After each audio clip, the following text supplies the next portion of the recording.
Odegaard. Ravel. Ambitious, but brilliant! I don't believe it! I swear I do not believe it! And they are back on terms!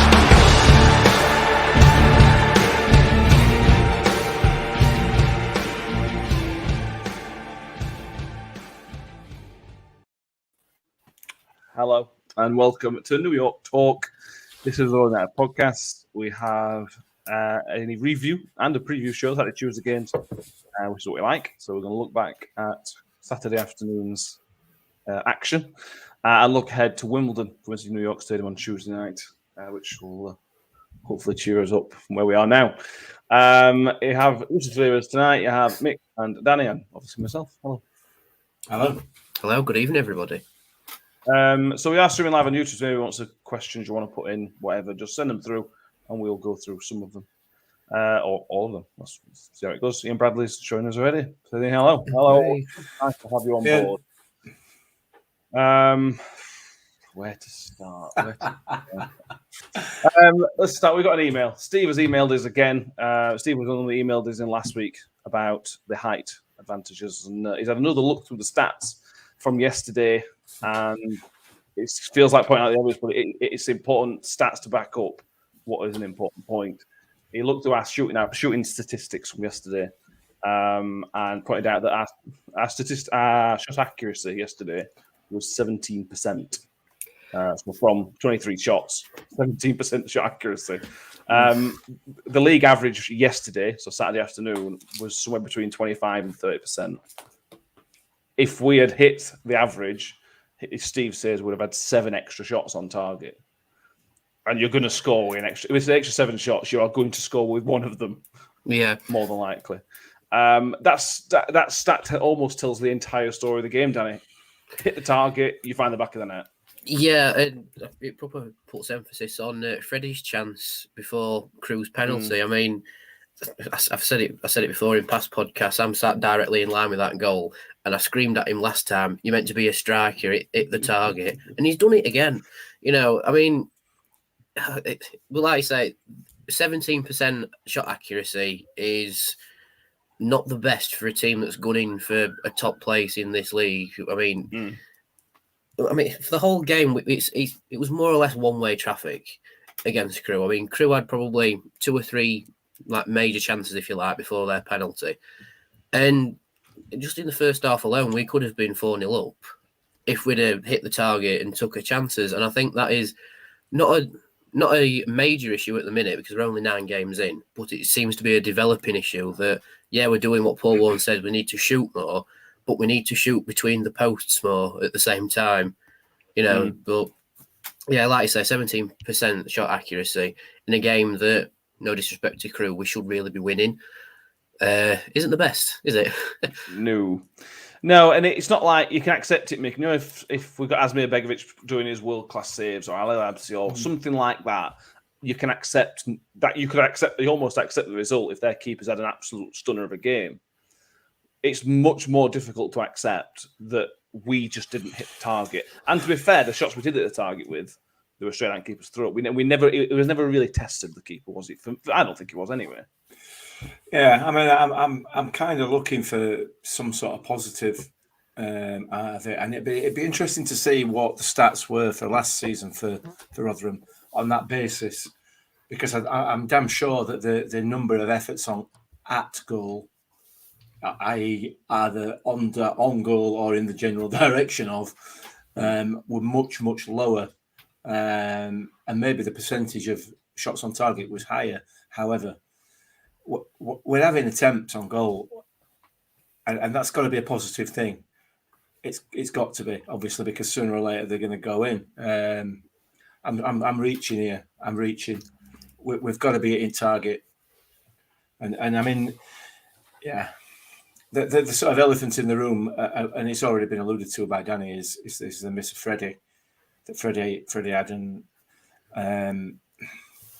I think we'll come on to it. I'm sure as we progress through this, because I know there's a few comments coming in already about that subject. So it's something I'm sure we'll cover. Yeah, substitute's a big one. I love the IUFC on Twitter where he says, "Win the game, good substitutes. Don't win the game, bad substitutes." We will come on to that because I've got some strong opinions on the substitutions. But we'll come on to it. AJ Miller's with us on YouTube as well. Thank you very much for being with us. Very nice to see you. He says where to start Dapo. He's not a massive fan of Leper. Can't deal with him in a team any longer. John C. Is the only thing Freddie's going to be remembered for is the winner against Sheffield Wednesday. I mean, it's not a bad thing to be remembered for, but you are right. You are sort of right there. You do need to. We do want to see more. Adrak, I've probably said that wrong, so apologies. He said before they're trying to hit the ball around the world instead of picking your spot. That was the issue with a couple of chances yesterday. Greg had a chance. It didn't go in. Let's talk about some positives because Stanley. And football. This is not how football works, and forgive us for sort of playing devil's advocate. If you take away the goals, we were excellent. Yeah, I mean, we were excellent going forward. I mean, Crew had very little to offer, like I said earlier on, but some of our passing movement in midfield was exceptional. Because I've just been reviewing my own vlog footage before coming live on here, and some of the passing moves have been amazing. Like some of the balls out wide to Chio and to Ladji, the way they've been spayed out by Barlaser and Rathbone have been exceptional. And if we can play that well in midfield, it just needs to be backed up by the people in the box, really. I saw a few people saying that Chio looked a little bit scared to take people on yesterday. Completely disagree with that. Yeah. Because in front of the North Stand, I can't remember what number he was, but that player who were marking him, he were having a terrible time. Because every time he went to go past him, sometimes he got the ball, fair enough, but other times Chio's just gone around him like he's not there. Another exceptional performance by Rathbone, and he's picked up a goal, which is brilliant. Barlaser was on top form again. All right, fair enough. He lost the ball a couple of times, but you're doing football. And Wiles was quite good, other than the one chance he missed right at the end. Yeah, he tried too hard with it, didn't he? Yeah, he needed to wait for it. He was just too eager to attack. Yeah, it's like hit it with crest of his head instead of his forehead, which that could have won us the game. And I'm sure people would have been on the pitch if that had won us the game. but yeah, like you say, take away the goals and take away the soft penalty that Crew won. It was a penalty, but it was a soft one. But take them away and we've played them off the pitch, really. It's just like we've said before, take a chances and we could have put a lot more past them, but we haven't, and we've drawn 1-1. So there you go. That's football, isn't it? You can play the best. You can play the best that you've ever played in the season, and you can still draw 1-1. Yeah, no, absolutely. Let's talk about Chio for a minute because I've the same as Danny. I've seen a little bit of criticism from him yesterday, Mick, and I don't get it. I thought Chio was outstanding. There was that moment Danny mentions right there about people saying he was scared to take players on. There was a moment in the first half where he literally danced past 3 players. One of the best bits of skills we've seen in years from a Rotherham player, which nearly came to something. Chio was one of the players that was exceptional for me yesterday. That move you're talking about with Tony Towner-esque, it was just absolutely stunning. When it comes to criticism of players, in the main, I just don't get it. I don't understand. I can't even try and comprehend how somebody could criticise the way Chio played yesterday. I can't. I'm sorry, but I just didn't see it. I don't understand. See, you're probably coming to the wrong person asking the question, really, because it's bizarre. It's bizarre, and I know. I get that everybody sees the game differently. Everybody has a different opinion and a different view how things sort of pan out during the course of a game. But things like that are not really a matter of opinion, other than a matter of fact. And he was just, yeah. I don't understand. I don't know why people find it necessary to criticise something that is so obviously not worthy of criticism. It's bizarre. It's like doing it for the sake of it, isn't it? Yeah, possibly. Danny mentioned Rathbone. Let's give Rathbone all the credits he deserves because it was another superb performance. And he only scored because of the type of player he is, because he's just willing to run and work hard. That's the only reason he got his goal, because of hard work. Yeah, absolutely. That's exactly what it was. And it was a cool, calm finish as well. took it well, and it's great. It's great to see that he's got his first one under his belt, and hopefully he'll go from strength to strength. That midfield were exceptional yesterday. I mean, Dan Barley's how that man is playing for us is just utterly beyond me. Some of the passes that he played yesterday were top level Premier League class. That lad is just far too good for League One. Far too good. And in terms of Ollie Rathbone, like you say, he has the potential to be in that a similar sort of level for a different reason.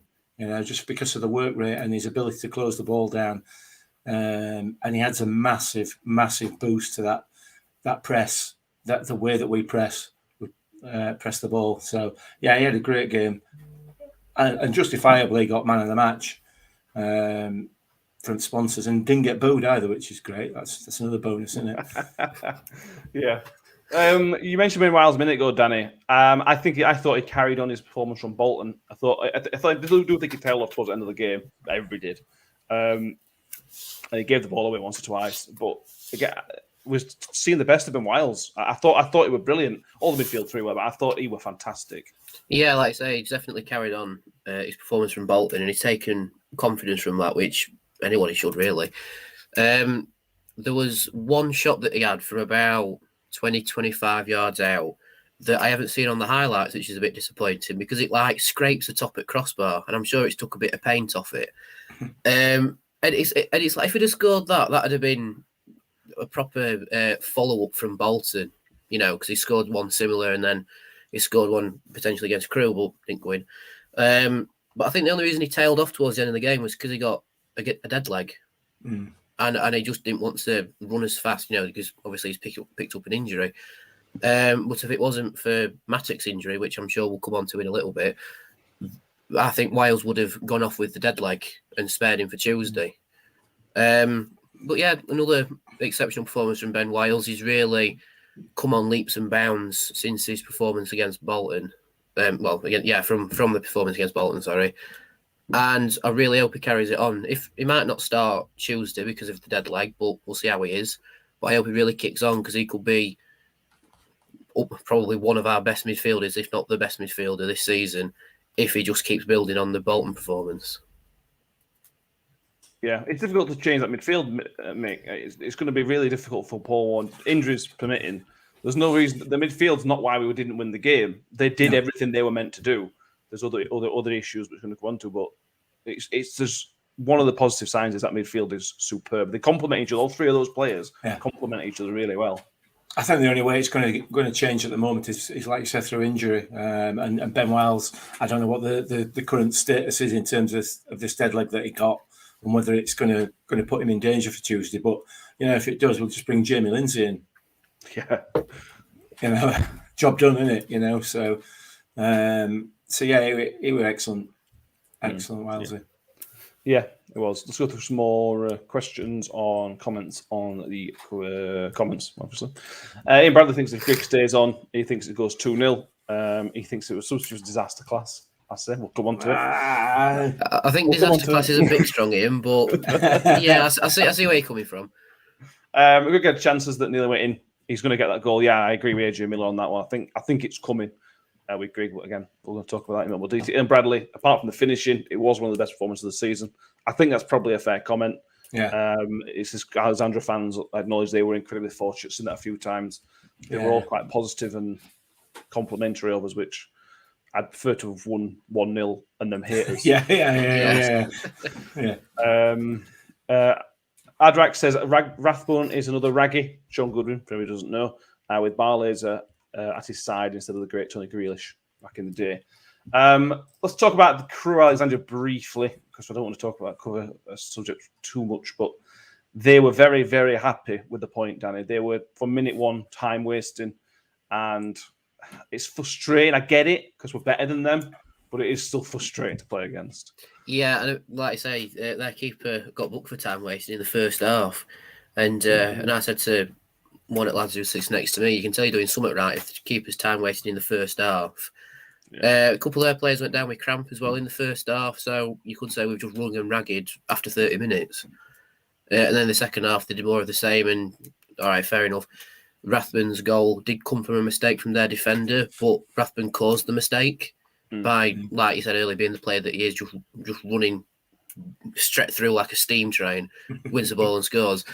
But yeah, I think Crew, they weren't like overly awful because that's disrespectful to them, but we just ran them ragged. They just weren't up to par with our intensity. And like I said on our scout report just before this one, they are a bit of a mess. But to say we know the mess that they're in, they played okay. You know, against one of the big cheeses, if you like. But they've played really well. We've just run them off the pitch. That's it. Yeah. After the game, I was very, very cross. I think I said to Mick, I think they're the worst team we've seen this season. We'll see this season. I think I was a bit over the top on that one. I think I was a bit cross about the result. But they've got a lot of, if you haven't watched the scouting report from last week, then they've got problems. You know, in terms of late recruitment, not because of their own fault. But they stayed in the game and got their goal, undeserved equaliser. Let's talk about substitutions. I'll run through the 3 substitutions and then we can go from there. The Matic one is obvious. He was injured. Turns out I thought it was his back. It turns out it's Achilles, which is an issue. He brought Wes Harding on. Wes Harding has played nearly all the season as a left-sided centre-back, whereas the Hickway has played all season as a right-sided centre-back. So for me, that's normal. That's the right substitution to make. You can say Harding's made some mistakes, but that's not Hickway's position. So for me, that's the right call. The Bowler one, when I saw the tweet from Paul Davis saying it was tactical, I almost replied saying I couldn't work it out. That didn't make sense to me. But again, looking back and having some time, Ferguson was superb in that second half. And listening to Paul Warne, it wasn't about defensively. It was to get us further up the pitch. And Ferguson did that. Ferguson did his job perfectly. So again, substitution number 2, for me, spot on. No problems with that at all. Substitution number 3 is the one that's caused the most controversy. Will Grigg had to come off. I said to you, Mick, literally 5 minutes before it came off, Will Grigg is lagging it. You could see his intensity in terms of running the ball down had stopped. He had to come off. He couldn't keep up. If he's not going to do the chasing, then take him off. That's the right call. Freddie, this is where it goes. For me, at the time, I would have brought Freddie on. With hindsight, it maybe should have brought Coyote on, or even Sadler, to be fair. But this is with the hindsight glasses on, Mick. For me, in the moment, I didn't have a problem with any of those, other than that's the Bowler one, which I've since come to realise was a decent decision. Everybody's losing the hindsight to say they were crap substitutions. In the moment, I can see the sense in all of them. Yeah, definitely, without a doubt. But you've got to rely on the players that you bring on doing the job that they're supposed to do. And we'll come on to Wes Harding, I'm sure, because we need to talk about the penalty. So we'll just leave that one to one side for the moment. Ferguson did exactly what you would expect him to do. Did really, really well. You said to me as Freddie came on, this is Freddie's chance. This is Freddie's opportunity now to show what he's made of. And he didn't do it. He did it for about a minute.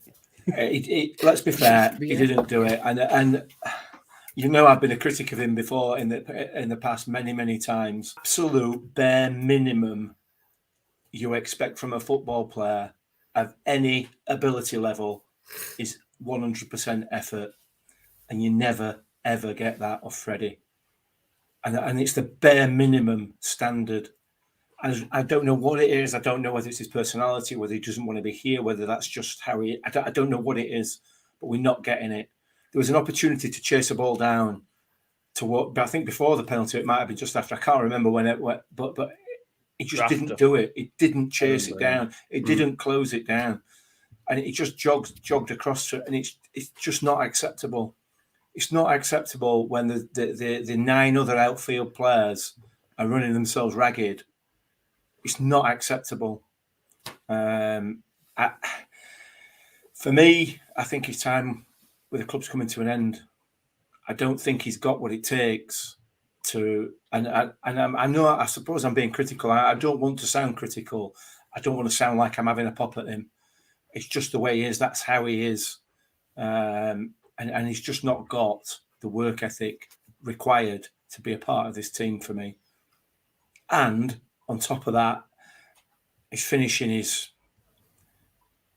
intermittent, shall we say. Sometimes he'll pop up with a stunner, like he did against Piggies. Sometimes he'll miss one from 6 inches, like he's done on a number of occasions. You can accept that up to a point, you know what I mean? That's just football. That's how it is. But if you were putting the work in as well, it'd be, you could forgive him those misses. But no, I'm sorry. It's just that's my view. I'm not saying I'm right. It's just my view. I don't think he's got that work ethic. And I think yesterday, of all the games that he's come on as a substitute, yesterday was the time that we needed it. He's replaced a player who hadn't played for a full season, who's ran himself into ground. And Freddie's as fit as they come. He's had a full pre-season. He's not really been tested this season in terms of, a long-running team. And he comes on and wanders about. Not good enough. Not acceptable for me. Yeah. The frustrating thing is you watch Grigg and then you think, right, if Freddie's spent 80 minutes watching that, 75 minutes watching that, why can't Freddie do that? In terms of the work rate, obviously, don't miss chances like Grigg.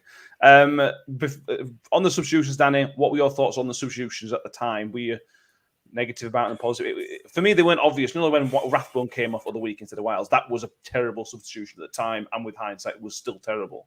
What were your thoughts on this week's ones? The other one that really surprised me was Harding coming on for Matic, but like I say, in hindsight, we know it's his Achilles that's gone. I thought he's already trying to do what he did against Bolton, but if it's an injury to Matic, then I understand Harding coming on. Even though Harding is a naturally right-sided player, he has done a job on the left side, fair enough. But I think in that spur of the moment, if we'd have had Angus MacDonald, he would have brought MacDonald on instead of Harding. But because Angus isn't at full fitness yet, that's why it's had to have been Harding. And like I say, Echo is a right-sided player as well, so that's probably why I did bring him on as well. With the Bola substitution, like one said, it was tactical. Yeah, I understand that, and Fergie did put a shift in, but I think that's because he has taken on board the Rotherham ethos that we want you to effectively run your send ragged for 90 minutes, like proper old school of old-fashioned football, where you go out, give everything, leave it on the pitch, and go home. That seems to be our club ethos. You need to be an hard worker for the fans to like you. And Ferguson's like that. He's carried the torch from Bola coming off, who I don't think is still capable of doing consecutive 90 minutes. No fault of his own. It's just probably the intensity of what he's been used to at Arsenal under 23s. So I can understand that one. And at the time as well, it's like, yeah, all right, fair enough. And like I said, the Ladipo one, I understood that at the time as well. Like, Grigg's starting to blow a little bit. We need to bring another forward on because we needed that second goal, I thought. We were still after it a little bit, but when Ladipo came on, we sort of dropped off a little bit. And when he came on, he did a really fast sprint towards the ball. And I jokingly said to my mate, that's fastest he'll run all game. And it turned out to be right. Because Freddie's one of them players where he's a very high intensity player, but he doesn't do it over a long spell. Like with Chio and Rathbone, the high intensity players, but they can keep going. They're just like engines, they just keep going. Whereas Freddie does his explosive run, and then he has to like take a breather potentially, or just like calm down a little bit. He's capable of just drifting to the box and creating chances like he did with the effort. All right, fair enough, he skied it when he should have scored it. But if you watch the replay, the ball he sort of like drifts. He's like out wide of the box, and the ball goes out wide to Chio, and then just sort of he's got his arms up in air saying "play it to me," and you'll sort of ghost in behind the defenders, which is what you want to. Yeah, which is what you want to see from a striker. The thing you don't want to see is the striker spaying it over from 2 yards. And then, like Mick said, with the run right at the end, when the ball's come back down that end, if you're at 1-1 in whatever minute it was, like 92, 93, and you've come on as a substitute, so you're full of energy, you should be sprinting after that ball because it's like, right, we need to win this now. We need to get another goal back, not just trot after the ball. And a lot of fans were very upset with that, and me as well. So you couple that though, Danny, with the fact that he's just watched Ollie Rathbone. Yeah, exactly. Chase somebody down, take the ball off them and score. Exactly. Like, why can't he be thinking, oh, he's done that? Why can't I go and do Mm-hmm. that? But yeah, I mean, at the time, the substitute seemed right, but with hindsight, two of them were maybe a bit, especially the Freddie one. But like you've said, that was probably his chance to try and get back in the team. Like we don't know what he's like in training. He could be exceptional in training, but in terms of how he is in games, I would give him a spell out. I'd bring Coyote in on Tuesday and give him a spell out, going, you need to be better, earn your shirt back. Yeah, and it's also we seem to have to play up to him in a way. I don't want to go as a Freddie hating episode. It's not what we're doing. No. We'll just talk about what happened. It's constructive criticism. That's what it is. Exactly. When we've done this all the time. When we go down to 10 men after it goes to 1-1, for me, in my simple footballing brain, you want to put Michael Smith up top. So if you go long, he can hold the ball up, and Rathbone, Barlaser, whatever, can run on, so he can hold the ball up.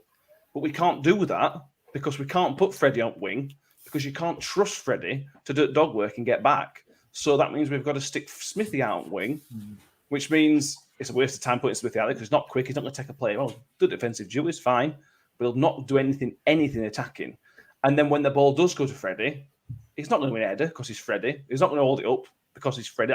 That's not what he does. That's not a criticism. That's just not his job. But we're having to, because of his work rate, we can't put him where we need to put him in that circumstance. And it's really frustrating. It's not the first time we've done it, Mick. In those circumstances, Smithy's got to be the centre man. Yeah, you're right. You're right. And it's just, I will not, I don't want to criticise Paul Warne at all. But I think on this one, he has got it wrong. I think he likes Freddie, and I think he can see what Freddie's capable of. And he's given him as many chances as he possibly can to prove it. And Freddie's not taking those chances. That's my view. Because he's just not got that work ethic. Yeah. So in conclusion, substitutions could have been wrong. As it turns out, they were wrong. But the way that some people have reacted on social media, saying the disaster, they're not. It's football. Sometimes substitutions work. Sometimes they don't. There was logic in all of them. Yeah. It wasn't, like I say, it wasn't Rathbone off when Wilesy were having a sticker a few weeks ago. That's definitely not what it was. Chill about substitutions. Chill. Yeah. Hopefully, we see Coyote next time. Now we've seen that from Freddie. For me, it's Coyote's turn next time. Let's see. Let's go through a few comments. Apparently, Pilgrims fans called Freddie lazy. I do recall that when we first signed him. Still scored against him, though. He still scored against him. Yeah, but if he scores that goal, we forget about everything. That's the life of a striker. But that's the risk you take if you don't work hard. You've then got to score. I'm not convinced we do, Matt. I'm not convinced we do forget about it. Because everybody else is towing the bag out, and it's just not happening with him. Okay, I didn't know that one either. Yeah, I know you don't. Mick, Ian Bradley says, Mick, intermittent is genius is understatement. Yeah, well, I couldn't think of a better word, Ian. Ardoc says that everybody can see the issues with Freddie except Paul Warne. Ian Bradley mentions that we need Angus McDonald, like you mentioned, Danny. We need Angus McDonald back as soon as possible. We do. That's just where's our now suspended. Carl Scott, let's talk about Will Grigg. I'd rather have Grigg running on empty, hardly moving, than Freddie coming on. Fred simply isn't bothered. Lad simply isn't bothered on Freddie. That's what Carl Scott thinks. Again, talk about players having really good games, Danny. Will Grigg did everything but put the ball on the back of the net. I thought it was everywhere. He was willing to shoot. It didn't look like a lack of confidence. He was trying really, really hard. I was really pleased with his overall performance. Yeah, and he very nearly scored up the other end. His shot was on the outside of the top right corner, so we were very close, and he had a chance in front of our fans as well, which, by the way, I'm taking credit for, because I said to him, come on, Griggy, we need to score this one, and he was like that far away, so I'm taking credit for that one. But yeah, as soon as Will Grigg gets a goal in the league, I think he'll just take off. I mean, he seems to be doing the job differently than what he did at MK Dons when he went on loan, because he seems to have got his 4 at once and then sort of drifted off. Whereas with us, he's got a goal in the cup, but he's not got a goal in the league yet. But he's sort of like building up to it, like I don't know how to explain it properly, but you know what I mean. Like, he's sort of like he's on like a slow boil in terms of getting his first league goal. But I think when he'll get it, he'll go off and score quite a few for us. Yeah. I think I probably agree with that. You can see the qualities there, mate. It is definitely there. You can see how he's scored loads of goals, and it is just a couple of headers were just straight at the keeper. Anywhere else, and he's got a couple of goals. Yeah, absolutely. And Freddie must be just absolutely devastated because he's showing Freddie up again. But without Freddie even playing because of his work rate, he's back defending. He's back. He's just all over the place. And is involved in just about everything in the opposition box as well, whether it be a run, whether it be taking a defender away, whether it be actually having the shot. He's involved in almost everything, and it will come. It will come, and then we can kick on. You can't carry on playing the way that we're playing this season and not start scoring goals. It's just not going to happen. It is not going to happen. We're not going to be having this conversation in March, April time saying, we've missed another hatful of chances. It's just not going to happen because the teams progress. Teams start to play together. They develop as a team, as a unit. And the number of... You look at that expected goals table, which I'm not a massive fan of, I'll be honest, in terms of how much it actually tells you, other than the fact that you are creating chances. But on top of that, we've now got goal scorers in the team, which we didn't have last season. Craig W says, couldn't Bowler have gone to left centre-back? Harding has been crucially caught out on the wrong side of attackers twice in recent games and then got the hook out yesterday. I sort of see what you're saying. My opinion would be is that Harding is already third choice left side centre-back. You've got Angus McDowell, Joe Mattock, Wes Harding. So we are already having to put somebody we don't want to put there. Bowler's not lacking match fitness. If you'd put Bowler at centre-back, for me, he wouldn't have completed the 90. So you would then have had to make another substitution at some point as well, which we couldn't do because of where we were. And we've not seen play there. It might be garbage at centre-back. We don't know. We know Wes Harding can do a job there. I know he's made a few mistakes, as you point out, but he can do a job there. And for me, Danny, in an ideal world, would have put Icky there, but Icky hasn't played there. So I don't have a problem with Harding playing there, me, personally. No, and no disrespect to Bowler, I don't think he's strong enough to be a left-sided centre-back. Like the three players who play there, Mattock, Inekwe, Woods, and then Harding occasionally, and Edmonds Green, they all seem to have a bit of strength about him, whereas Bowler seems to be cut from a similar cloth as Ogbenny in terms of he's more of a darting sort of player. So, like I say, he might do a job at left centre back, but I think in his current form, he's not quite fit enough to do a full 90 there. And then it brings up the question of we'll have to make a defensive sub, which is not really the best because, I think one prefers to make attacking substitutions. And we're only forced into a defensive one because of Mattock going off injured. Shame Mattock. We had massive shame Mattock because I thought he was really good in the first half. Good for him. I hope it's a minor thing and he's back soon because we could really use him, especially with no Angus McDowell for the time being. Anyway, shall we talk about the penalty? It's frustrating, Mick. It's so frustrating because like Danny says, it is soft, but it is a penalty. You cannot put your hands on a player in that circumstances. And I don't understand why he did because he was going to get nowhere near the ball. When you see the ball coming in, you weren't going to get near it. I can't work out what I can. He's panicked, I suppose. Yeah, exactly. You can't. I mean, I'm going to do a Paul Warne and Freddie Oladapo. I don't want to hear criticism of Wes Harding. And I know he's made mistakes. I understand he's made mistakes, and I'm sure he'll be the first person to stick his hand up. And he probably about the fact that he has done in these last that game and also the game against Fleetwood. Where he gave him that first goal. I'm sure he'll be feeling as bad, if not worse, than the rest of us because of the mistakes that he's made. But you can't call him. You cannot call him. I'm sorry, no. For me, I mean, it was a penalty. It shouldn't have done it.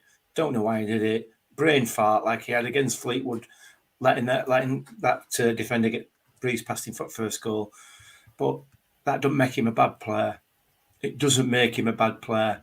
You know, we're in danger here of just because we haven't won a game, we're going to find a scapegoat. You know, we've lost Jamal Blackman this season now, so we ain't got a scapegoat there. Ben Wiles has started playing well. Oh, is Wes Harding going to be next one? You know what I mean? Come on, he's made a couple of mistakes that have cost us a couple of goals. When defenders and goalkeepers make mistakes, they generally cost goals. You know, when midfielders make a mistake, it generally costs possession. You can't. He's a fantastic footballer. Is Wes Harding, a really good, strong central defender, and he can play all the way along that back line as well to a really, really high level. He's made a couple of mistakes. I'm not going to hang him out. No way. And I don't think other people should as well. That's my view. Craig W. is Harding cost us the game. There was no danger really. Yeah, it was silly. Clicked the wrong one. All right. Harding was too easily knocked off the ball. Apparently, Ronnie Moore said it in commentary a couple of weeks ago. Yeah, that was the Fleetwood one, wasn't it? Yeah. It also mentions that trouble is Harding makes mistakes are leading to goals. Yeah. Danny, for me, I'm sure if you disagree with me, you'll tell me. He's playing that position. So you need to cut in some slack. Like I've already mentioned, is at least third choice for the position he's playing in. So you have to cut in some slack. If we could, we wouldn't play him there. We would play two other people in front of him.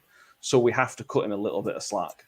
Yeah, and I've seen a few Birmingham fans saying this as well. If you play him on the right side, he does a job for you. If you play him in a position he's not used to or a position he doesn't naturally want to play in, he makes mistakes. And lo and behold, this is what's happened.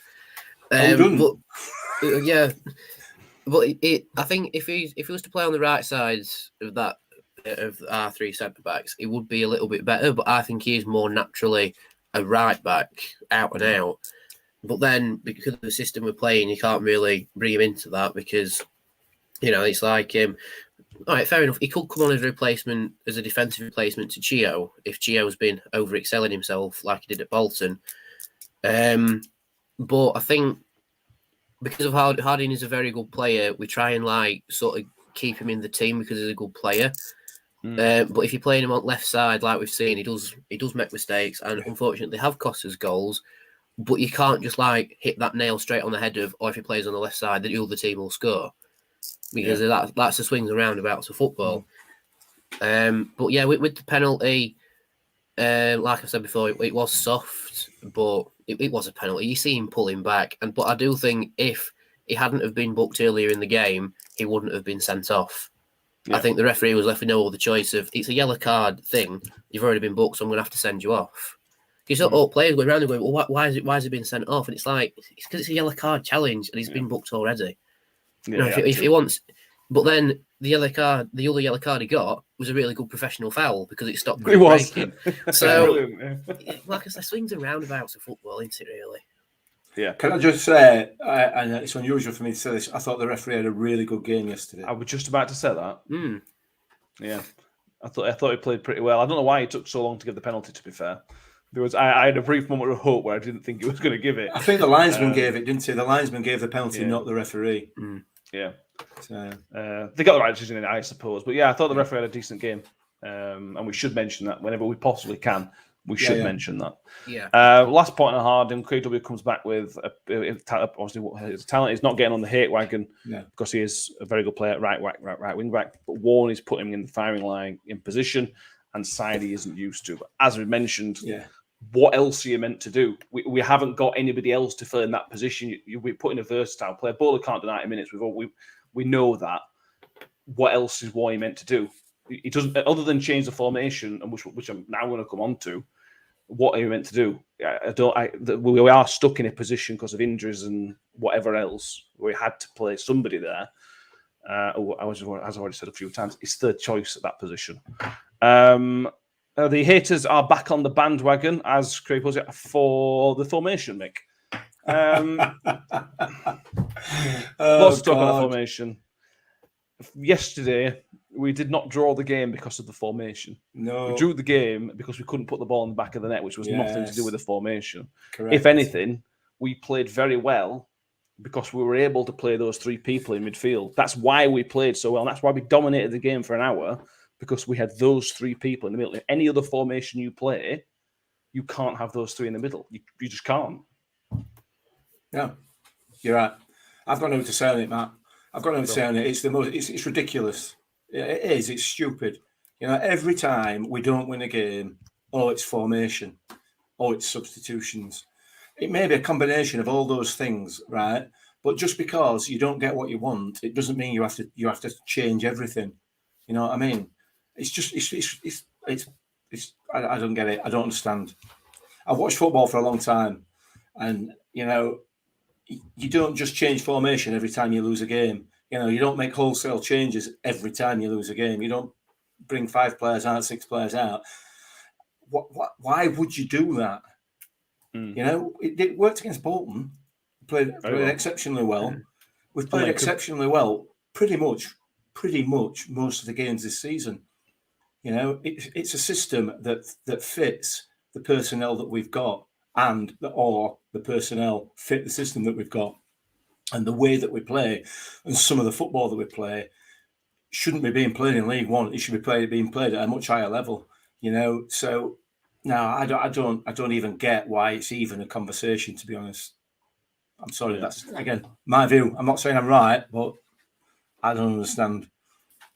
Steve Adams comes back with, isn't Adolph an option? I assume for means for left-handed centre-back. I think, I'm pretty certain based on the strike against Don, he's right-footed.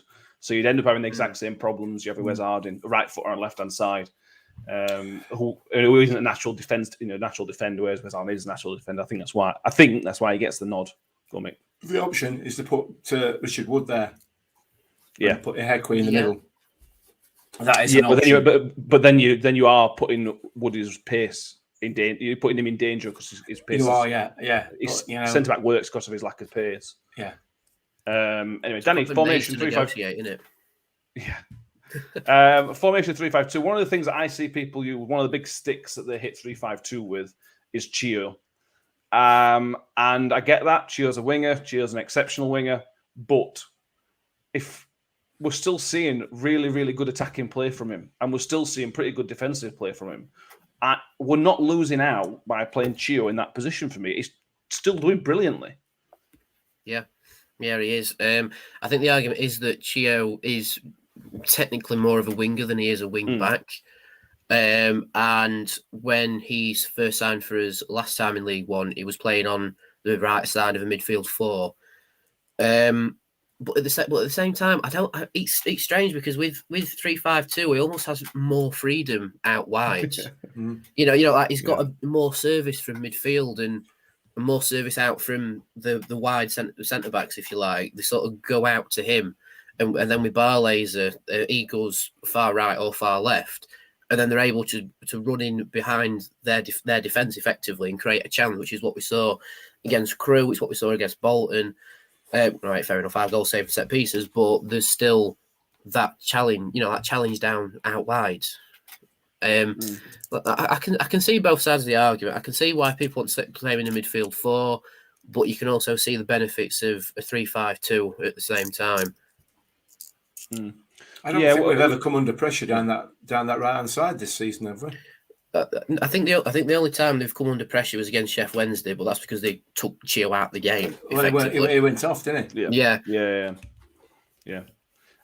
Something which again I assume is formation wise. Last time in League One, what we compare it to. Last time in League One, Mick, we really struggled to break teams like Crew down. We at 4-4-2, it was such a struggle. We couldn't do it at times. I'm thinking the Tranmere game, the Wimbledon game, the MK Dons game. We really struggled to break those teams down. That wasn't a problem yesterday. It really wasn't. Breaking them down was so easy. And other than the Fleetwood game, which was just a bad performance, we've not struggled to break anybody down this season. I don't think we will. So, does that not point to the formation being really good, or is it just different players? Well, just to me and you, mate. I think so. I don't know. Yeah, I mean, it's a non-conversation, isn't it? For me, it is anyway. That's my view. Yeah. Ian Bradley, let's talk about more positives because it's bang on here. Ian Bradley says something we should talk about is Reg. I thought it was excellent, and his second half header deserved a goal. I've been impressed by him.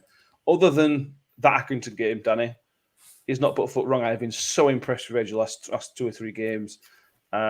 Icky's not getting back right now. Icky's not getting back in team. No, and I mean, I think the only shaky performance he had was against Accrington, but you could sort of let that off because he was still finding his feet a little bit and settling in. And they are physical. Yeah, and but yeah, he's done really well. I mean, you can see why he got into Huddersfield's first team last season, and he is starting to show why he got in. I still don't think he's a finished article with us. I still think he has a little bit of improving to do, but he has been very good last few performances. And like you say, he is actually keeping Icky out the side. Now, whether or not one takes a risk and plays Icky on the left side of defence just to get him in the squads, we'll wait and see. But Reg has done very well, and I'm really impressed with him. And he nearly scored on Saturday as well. Yeah. Yeah, he did. Craig W on YouTube again. I think Ferguson will be a key creator when it comes to a proper run in the side. He can make people cross pass and provide goals. He also has the midfield three work quality as well. Yeah. Let's switch focus. Let's move ahead to 45 minutes on Saturday. Let's have a quick look ahead to Wimbledon. No scouting report this week. So we'll see if there's one next week for Cheltenham. See if that's easy to find somebody. So he mentions Ferguson. Craig W there mentions Ferguson. He was excellent. I'm not convinced he could do 90 minutes either, Mick. The impression I get is that he can't do 90 minutes. I don't know if it's because he's a bit older or because he's got injuries. I don't know. But that's the impression I get, that he can't do 90 minutes. If he can't, that's an if. We don't know. Make an assumption. Do you start him on Tuesday? Because he was excellent when he came on. It was excellent. It was. I don't think Bowler's done anything to be dropped, particularly. And I do rate him, but I think he's more one for the future, Bowler. And Ferguson was dangerous when he came on. Created more than Bowler did. So yeah, maybe he gets his starting berth back, and swap him over, later on like he did this time. I don't know. We'll see. But yeah, I think possibly he gets that start. We don't know how Wimbledon are going to set up them. Wimbledon tend to be a good football inside. The last few times we played them, they do like to play football, and it depends where their strengths lie, doesn't it? Really, in terms of how he's going to set up or which personnel he's going to use in that setup. Yeah, it's going to be interesting. What they won. We know there's going to be at least one change, Danny, because obviously Matic's injured and Wes Arden suspended. The only player available is Icky. Yeah. Do you switch it all around, and like we've already mentioned, put Woody there? Do you see if Reg can do a left-hand side job? It's a bit of a headache. We could really have done without. Yeah, and for me, I'd put Icky in there because he's got enough experience as a defender to know what job he has to do. And whenever we played with, right, fair enough, it's a back four, but he has played on the left side of that centre back too. So you can sort of wait up a little bit for Icky to come in. Like I say, I think Fergie might come in because a Saturday, Tuesday might be a little bit too soon for Boller. So I can see Ferguson coming in. But other than that, maybe Wiles out for Lindsay as well, depending on how bad his injury is.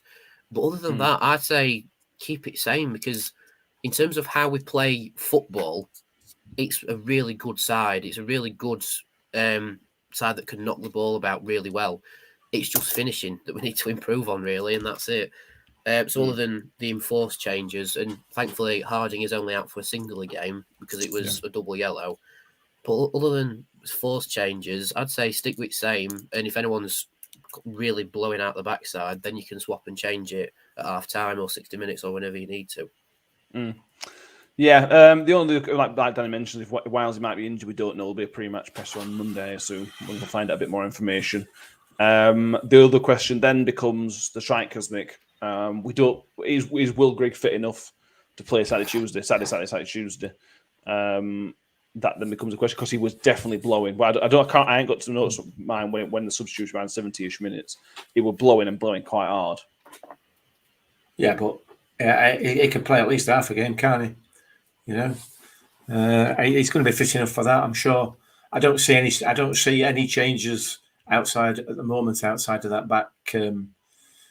back five, if you like. And even then, Woody's a given. Reg is a given. Chiro's a given. It's just that sort of left left centre back and left wing back that are up for grabs, really, for me. The rest of it doesn't change. There's no need to injuries permitting, obviously. Yeah. Ian Bradley says about Wimbledon that they have failed in the last few games. Everybody's tip for the drop. Very decent start. They're currently sit 8th on 12 points, which is currently 2 points behind us. So after 9 games, that is a very, very good start because they lost their top scorer, Joe Pigott, has been their main man for years, and Ipswich nicked him on a free. So to see them up there is very interesting. Steve Adams, was it the first time for Rotherham bringing 2 international players off the bench, Wes Harding and Shane Ferguson? Could very well be. Could very, very well be. I want to talk about the table. Now, we're almost at the magic 10 games where everybody likes to look at where we are. We sit 5th. We moved up a place because of the point on Saturday. It's only a minor concern, Danny, because it's only 9 games in. But there is a 4-point gap between us and the team above us, which is Plymouth in 4th. You need to be making sure that gap doesn't get big. You don't want to go 7, 8, 9, 10. I know even if it's 12 games in, that's a big gap to bridge. You need to be keeping them within touching distance. So it's 10th game, but it's still important to keep that gap close. Yeah, 100%. And I mean, yeah, like look at it, it's a 4-point gap right now. But if Plymouth have a falter and we win, then it goes down to 1 point. You know, fair enough. We need a minimum 2 games to at least turn it around. But that's another thing I've seen with people having a go on Twitter and everything. We've moved up a place, even though we didn't get the result we wanted. You know, all right, fair enough. There are a few teams that still need to play a game, like Wickham still need to play a game, and they're level on points. Sheff Wednesday can technically overtake us if they win their game in hand. But yeah, I'd say fifth and 4th, it is a big gap in terms of points that you get from a game. But it's also a very easy points total to overcome, if that makes sense. Where if Plymouth have a little downward spell and we hit the ground running, then we move up the table very quickly. At the same time, if teams have a run below us and we have a little stumble, then we can get overtaken very quickly, and it's still a very precarious position. Like there's only 6 points between 1st and 7th as it stands, which in terms of how tight we expect League One to be, isn't that much. No, it's not. I had no point asking you, isn't it? No. Well, it's a psychological gap. That's all it is, isn't it? That's what football is. Yeah. Well, we want. Yeah. Call me back when it's a real gap and it means something. Okay, fair enough. All right, one thing, let's talk about something that made me happy at the weekend. Sheffield Wednesday. Oh, yeah. Fingers on the click button, please. That thing with Bailey Peacock foul was one of my favourite things of the season so far, Danny. It was just glorious. I mean, the fact that he played really well against us and saved a penalty, and then he saved a penalty against, who was it, Cristiano Ronaldo on his internationals. Yeah. I mean, bad luck to the lad in terms of if he wasn't playing for Wednesday, you have to wish him bad luck, and he's had a complete wobble there. But it's because that he's played so well that he's just done something that's very Sunday League-esque, shall we say? Yeah, and it's the fact that he stumbled it, gone for the ball, and Ipswich players just sent him off the sideline, and then they've scored in the 90th minute as well. Yeah. I mean, I watched it back, and it was funny. It was very, very funny. He'll not be doing that ever again, mate, will he? No. Well, I hope he does it against us. Yeah. Yeah, but he saves penalties. Got to remember, he might do that, but he saves penalties. Anyway. Might make our bench. Yeah, but might do. Just ahead of Bannon. Ian Bradley says, would recalling Hull be an option if we get any more defensive injuries / suspensions? Possibly. Adolphe can play there if needs be. I don't think he's left-hand side. I assume he would be more of a central man, but that would mean making assumptions. I'd like to see a bit more of Adolphe, to be honest with you. But he shouldn't be getting in the team. Well, not his own fault. He should not be getting in the team, unfortunately, which is a shame for him. So yeah, is there anything else? Let's do some predictions. Predictions for Tuesday night. For me, it's looking like a tough game. I know, like Ian Bradley says on YouTube, that they've faltered a little bit. Our home form is still a problem, so it's difficult to say, we're going to be great because we're at home. It's not working like that at the minute. Is our own form a problem, or are the home results a problem? Sorry, just excuse me a second. What's difference? Well, the form, the way that we're playing, is excellent. For me, I don't have an issue with the way that we're playing, other than the fact it would be nice to be able to get it back at net a few more times. The results have not gone our way. I don't know whether there's any need to make it a problem, if you like, at the moment. I'm absolutely content personally with the style of football that we're playing, the way that we're playing, our form at home. I'd just like a few more goals, obviously, and that would then bring the results. For me, now it's not a problem at the moment. No, I don't think so. Anyway, I'll do some research and see how bad it was last time in League One as well. Like I do with the away run. I mean, I'd be interested to see how many wins there's been in a similar sort of time to the away form. I don't think it's going to look good, but I'll have a look. And we'll have a look next episode. Yeah. Score prediction for Tuesday, Michael, please. It's going to be tougher game than Saturday by a long chalk, and I don't think there's going to be many goals in it. So I thought about these two games before Saturday and thought, if we can come out of these with 4 points, I'll be reasonably happy. 6 points would be brilliant. 4, I'll be happy with. So I think we will win. I think it's going to be tight. I'm going for maybe a 1-0 Millers. I think 1-0 is a good shout. 1-0 as well. Danny, what are your thoughts on Tuesday? What do you think how it'll go? I mean, like Ian said, Wimbledon have faltered a little bit, but they have started the season very well. They do have quality that they can tap into. I mean, they're not there by mistake at this early point in the season. I went quite negative for my prediction against Crew on their podcast. I actually said 1-1. I said there's something that's going to happen and you'll score and it'll end in a draw. And there we go. But with Wimbledon, I mean, I'm going to say, 1-0 is a dangerous scoreline for us. I'm going to say 2-0 to us. I think it'll go the same way as Plymouth and Doncaster. Because we know how to play football. It's just finishing. And if we get 2, we'll win. Like as this win for this season, the only exception being Morecambe, where we sort of roll onto it a bit. But I do think if Wimbledon score first, we will be in trouble. But I will say 2-0 to us. Yeah, I hope they don't score first. That will be a long night. Ian Bradley thinks 2-0, but not massively confident. Yeah, it's so easy after a result like that to feel down and negative. We played really, really well. Just remember how well we played. And you can't criticise the performance other than putting the ball in the back of the net, which is a really obvious thing to say. You can't criticise performance. At times, it was amazing. Those goals will come. I think Ian's put it here against someone else. Somebody's getting pasted soon. They absolutely are. We were so close to winning that game 4-0 on Saturday. But we just need to have that little bit of edge that we can put the ball in the back of the net. And for me, it's going to come. I've said to you before, Matt, but I'm probably not while we've been recording the podcast. I think it was after the podcast last time.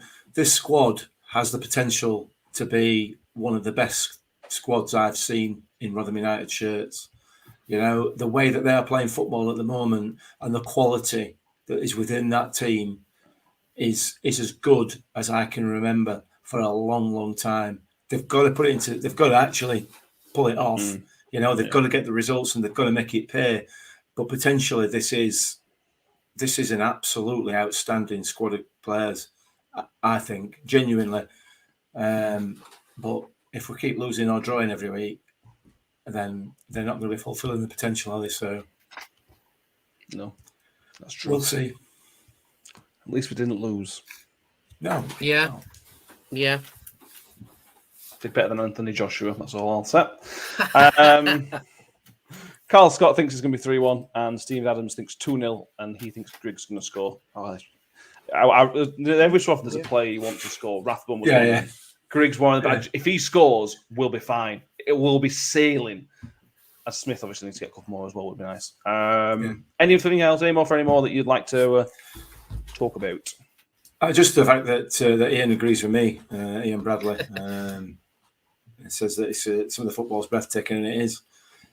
Ian and I have been watching this club a lot longer than you two have been born by if you had both your ages together. And we've seen some proper football, some proper players playing for this football club. And some of these have got the potential to be right up there. And I mean right up there. We'll see. Hope so. Yeah. Let's hope so. I have one last stat to add before we go off. Go for it. 4 out of the 5 teams in South Yorkshire all had some sort of involvement in the 90th minute with a goal. There was us that was the 90th minute penalty. There was Doncaster losing to a 90th minute penalty. There was Wednesday drawing to a 90th minute goal. And then we had Sheffield United winning with a 90th minute penalty as well. So, yeah, that was a fun Saturday for all the teams in South Yorkshire, wasn't it? Yeah, very funny. Unless, well, yeah, no, not. I always guess that's like Rotherham United, isn't it? Stuff crazy, absolutely crazy. So yeah, thank you all for watching. Keep an eye out. Danny's Matchday vlog will be out on Monday sometime Monday afternoon probably. Where if you want to relive that, you'll get a good. I'm sure you've got a good angle of the Rathbone goal, which is one positive. Yeah, I got my phone out just in time because he won't ball it like getting it out of my pocket. So watch out for that, and then we'll be back on Thursday night. We'll do another live show Thursday. The podcast will be out Friday morning as per usual, where we will look back at Tuesday and look ahead. We've got Cheltenham Town away on Saturday, which should, on paper, is an easy game. It's not played on paper. Let's see how that goes. Because I assume Cheltenham like Morecambe, they'll not put it straight away, will they? Let's put it that way. Maybe there'll be 4 of us on Thursday. You never know. Ooh. Yeah, fingers crossed.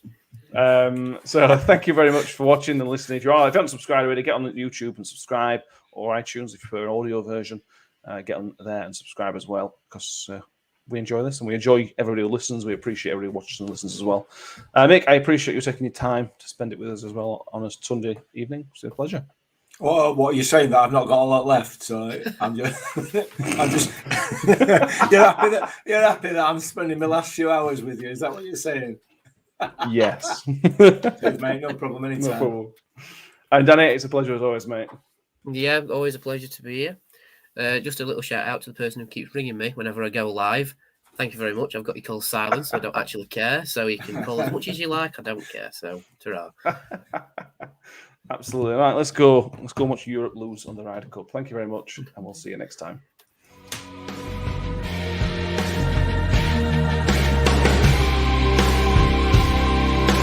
Freddy's on 1-on-1. Freddy turning shoot. Can they go shot? Yeah!